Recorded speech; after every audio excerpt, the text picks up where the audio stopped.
the title, for me, I love it when titles just raise a bunch of questions.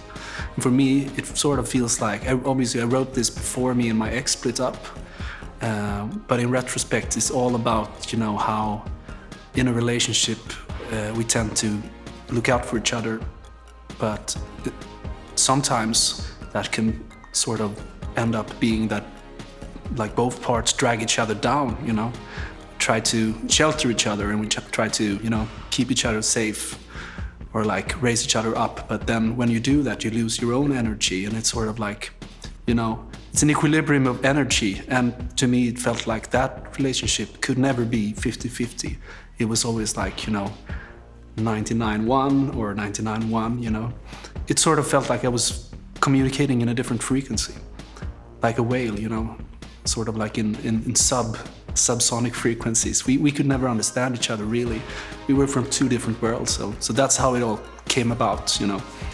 And that's like a general thing sometimes, you know, I'm sure we all feel that some way, especially when we're like creative and we're like expressing ourselves in one way, and then you like people don't get it, or you know, or you say something that you think is really relevant, people like, you know, misinterpret what you say. And yeah, as I said, like communicating on different frequencies, like meaning one thing and then somebody else is hearing the exact opposite, and you're like, how did that happen, you know?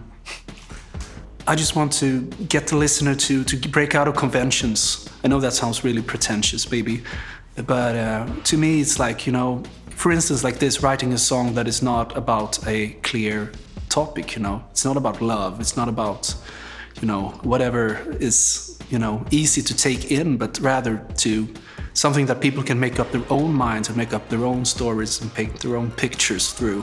And that's really important for me. Maybe that's super pretentious, but I want people to think, like to really analyze, to you know, engage in thought or provoke thought with music. So that's my main goal. That's why I did this project, actually, like from my earlier stuff that was more pop oriented. Just wanted to break out of conventions.